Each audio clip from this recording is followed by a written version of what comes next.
Veins తో బాధపడుతున్నారా? భారతదేశంలోనే బెస్ట్ ట్రీట్మెంట్ అందించే ఏకైక హాస్పిటల్ ఏవిస్. నమస్తే రమగారు. నమస్తే జయ. రమగారు, నరదిష్టి, నరఘోష ఇలాంటి రకరకాల మాటలు వినిస్తూ ఉంటాము. పిల్లలకి తగిలిందని, ఇంటికి తగిలిందని, వ్యాపారానికి తగిలిందని, నాశనం అయిపోయామని, వాళ్ళ దిష్టే తగిలింది, వాళ్ళ కన్నే పడిందని ఇలా చాలా వింటాం కదా రమ్మగారు. నిజంగా దిష్టి ఉంటుందా? ఇప్పుడు పిల్లలకైతే ఏదో మంగళవారమనో ఆదివారమనో ఎండుమిరపకాయలు తిప్పేయటము, ఉప్పు, కోడిగుడ్డు ఇలా తిప్పి పడేస్తూ ఉంటారు. మరి సంస్థలకి జరిగితే నిజంగా ఒక మనిషి కన్నుకి అంత పవర్ ఉంటుందండి? ఉంటుందా అంటే ఉంటుంది. నరుడి కంటికి నల్లరాయి అయినా పగులుతుంది. ఇది ఒక సామెత. ఎలా ఉంటుందంటే జయ, మాటలకి చాలా పవర్ ఉంటుంది, చూపుకి చాలా పవర్ ఉంటుంది.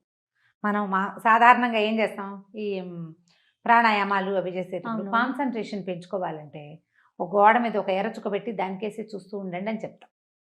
ఇది నేను చెప్పాను కూడా, ఇదివరకు చాలా మంది చెప్తుంటారు, పెద్దవాళ్ళంతా చెప్తారు. ఆ పెద్దవాళ్ళ దగ్గర విని నేను కూడా చెప్తుంటాను.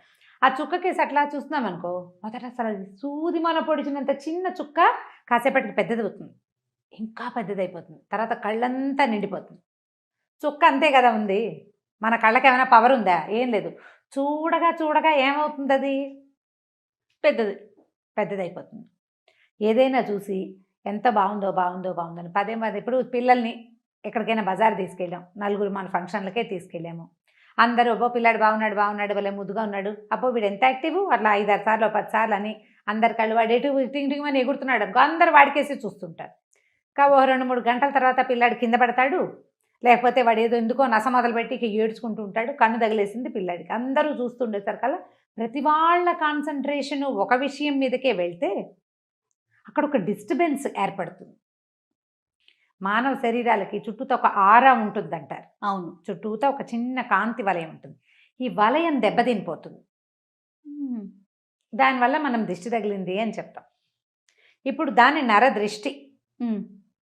ఎంత బాగుందో వాళ్ళ అబ్బాయి, ఎంత బాగున్నాడు అంటే, అదేం పిల్లాడమ్మా అలా ఉన్నాడు అన్నా కూడా దిష్టి తగులుతుంది. పిల్లాడు బాగులేదన్నా బాగున్నాడన్నా దిష్టే, ఓగున్నాడన్నా దిష్టేనంటారు. ఓకే, ఏమి బాగుండలే పిల్లాడు, ఏం బాగుండలేదు పిల్లాడు అన్నా కూడా దిష్టే. పిల్లాడు బాగున్నా దిష్టే, బాగుండపోయినా దిష్టే. చూస్తూ ఉంటే జనం చూసిన కొందికి ఇబ్బంది వస్తుంది అనమాట. అయితే ఇప్పుడు సంస్థలు లేదా వ్యక్తుల గొప్పతనాలకి జనం ఏమిటి, ఇప్పుడు అమ్మో వీళ్ళు ఎంత సంపాదించేస్తున్నారో అని గాను, లేకపోతే ఎంత పేరు వచ్చేసిందో అని కానీ అందరూ దాని గురించే మాట్లాడి ప్రతి వాళ్ళు దాని మీదే దృష్టి కలిగి ఉంటే దాన్ని నరఘోష అంటారు. ఘోష. ఇప్పుడు నోటితోటి ఒక మాట అంటాం కదా జయ, వీళ్ళు ఎంత సంపాదిస్తున్నారో లేదా మంచి సంపాదన వచ్చింది అని అన్న లోపల ఒక మంట ఉంటుంది మనకి. ఒక్కొక్క వ్యక్తిని బట్టి, వాళ్ళ మనస్తత్వాన్ని బట్టి. వాళ్ళది పాజిటివ్గా చాలా కష్టపడ్డారు, ఇవాళ పైకి వచ్చారు, 10 రూపాయలు తెచ్చుకుంటున్నారు అన్న మాట పైకి అన్నా కూడా లోపల అది ఉంటుందో ఉండదో, ఇంటెన్షన్ వేరేగా ఉంటుంది. లోపల ఉడుకుతోందనుకో, బయటికి వచ్చిన ఈ మాటలలో ఒక రకమైన వైబ్రేషన్ రిలీజ్ అవుతుంది. అదే ఘోషగా పరిణమిస్తుంది. నీకు చూడు, చాలా super couple, super family, super పిల్లాడు, బ్రహ్మాండమైన చదువులు అన్నవాళ్ళు పుసుక్కిన అక్కడ ఏదో అయిపోతుంది. వాళ్ళు కొట్టుకు చచ్చిపోతారు. ఈ పిల్లాడు పరీక్ష రాసి రేపొద్దున ఐఏఎస్ ఇంతే అనుకున్నవాడు యాక్సిడెంట్ అయ్యి అక్కడెక్కడో పడతాడు, లేకపోతే అక్కడికి వెళ్ళాక రాదు. కొంతమందికి ఫెయిల్ అయిపోతారు, లేదా అన్నీ బాగానే ఉంటాయి, అవేం ఫెయిల్ అవ్వవు. వీళ్ళకే ఏదో అనారోగ్యమో, చెప్పుకోలేని ఇబ్బందులు, వీళ్ళ సక్సెస్ అంతా అలాగే ఉంటుంది. కానీ వాళ్ళ జీవిత ప్రయాణం మహావిసగటగా మారిపోతుంది. రోజు ఏదో ఒక చిన్న ప్రాబ్లంతో ఉంటుంటారు వాళ్ళు. సక్సెస్ మాత్రం అదే రేట్లో ఉంటుంది. ఈ ఘోష సక్సెస్ని కొట్టలేదు, ఎందుకంటే వాళ్ళ సక్సెస్ జాతక లక్షణాలు గట్టివి, గ్రహాలు చాలా గట్టివి. అందుకని వీళ్ళకి చిన్న చిన్న ఇబ్బందులు, రుగ్మతలు, శారీరక మానసికమైన రుగ్మతలు, సంసారంలో ఇబ్బందులు, స్నేహితులతో ఇబ్బందులు వచ్చేస్తాయి. మనం గమనిస్తూ ఉంటాం వాటిని కదా. అయితే వీటిని ఎట్లా చేసుకోవాలి అంటే పురాతన కాలం నుంచి వచ్చిన పద్ధతి అయితే ఉప్పుతో దిష్టి తీసుకోవటమే చెప్తారు. ఓకే, ఉప్పు నెగిటివ్ ఎనర్జీని తీసేస్తుంది.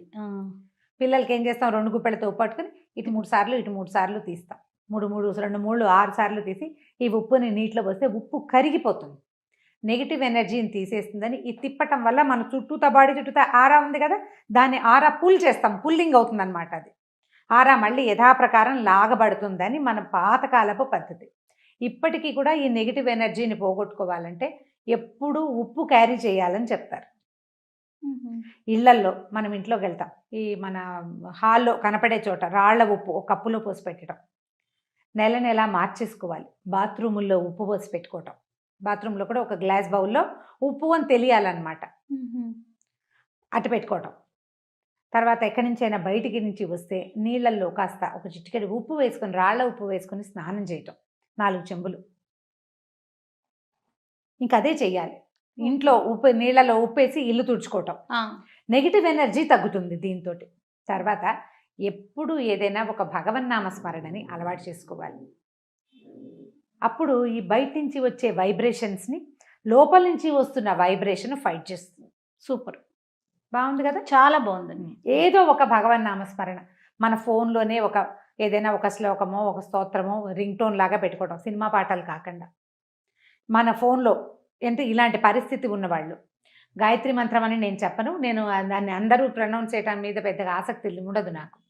సాధారణంగా ఏదో మంత్రం, ఒక భగవత్ సంబంధమైన భజన, ప్రార్థన, అవతల వాళ్ళు మన ఫోన్ రింగ్ చేయగానే ఆ ప్రార్థన వినపడాలి వాళ్ళకి. వాళ్ళలో ఏదైనా నెగిటివ్ ఇంటెన్షన్ ఉన్నా ఈ ప్రార్థన వాళ్ళకి తగ్గించేస్తుంది. బాగుంది. మనకు కూడా మనం ఇప్పుడు వాళ్ళకి అది వినపడుతుంది, మనకు వినపడేందుకు ఒకటి ఉంటుంది కదా రింగ్ టోను, అది కూడా ఏదైనా అయితే ఇప్పుడు ఈ భగవన్నామస్మరణ పెట్టుకున్నాం అనుకోండి, అది మధ్యలో కట్ చేసినట్లు అవుతుంది మనం ఆన్ చేస్తే. అవునవును. అందుకని అది చెయ్యకూడదని చాలామంది భావిస్తారు. 2 నామాలు పెట్టుకోండి, ఏవైనా పాటలాగా కాకపోయినా ఫుల్గా 2 నామాలు పెట్టుకుంటే అప్పుడు వాళ్ళకి అవతల వాళ్ళకి అది వినపడుతుంది, మనకి ఇది వినిపిస్తుంది. 2 రింగ్స్ వచ్చేసాక మనం ఆన్ చేసినా పర్వాలేదు, స్తోత్రం కాదు కదా. అవునవును. ఆ నామం పూర్తయ్యాకే ఆన్ చేయండి ఫోను, లేదా సన్నటి తంబురా శబ్దం పెట్టుకోండి. వీటి వల్ల ఏమవుతుందంటే ఈ వైబ్రేషన్ వల్ల అది కొంచెం తగ్గుముఖం పడుతుంది.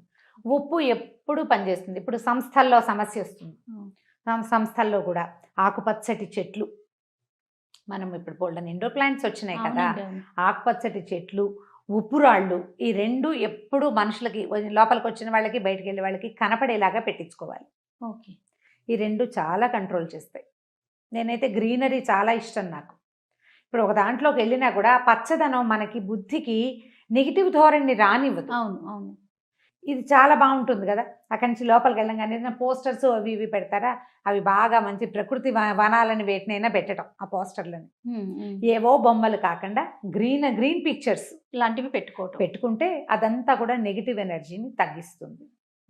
ఉంటాయి, ఇది లేదు అని అనడానికైతే వీల్లేదు. దాని ఎఫెక్ట్ ఖచ్చితంగా ఎంతో కొంత పడుతుంది. నమ్మం అనుకున్నారు మీరు, మాని నేను నమ్ముతాను, నేను చేస్తా. ఇప్పుడు ఒక గ్లాసులో ఒక కప్పులో ఉప్పు పోసి పెట్టినంత మాత్రాన ఏం నష్టం? అదే కదా, అంతేనా? మన ఇంట్లో 2 ఆకుపచ్చటి చెట్లు పెట్టుకుంటే మనకు లాభమే కానీ నష్టం లేదు కదా, మనకు మంచిదే కదా, గ్రీన్గా కనపడతాయి. అంతే. ఓ రాళ్ళ ఉప్పు ఉంటుంది, ఓ వస్తువు అట్లా ఉంటుంది. ఎప్పుడు మనం షోపీసులు పెట్టుకోవట్ల బోల్డ్, ఇది కూడా పెట్టుకుందాము, ఏమైపోతుంది? ఇల్లు క్లీన్ అవుతుంది అనే సంగతి మనకు తెలిసిందే. చీమలు దోమలు కొంచెం తక్కువగా ఉంటాయి, చీమలు రావు పెద్దగా ఉప్పు పెట్టి తుడిస్తే.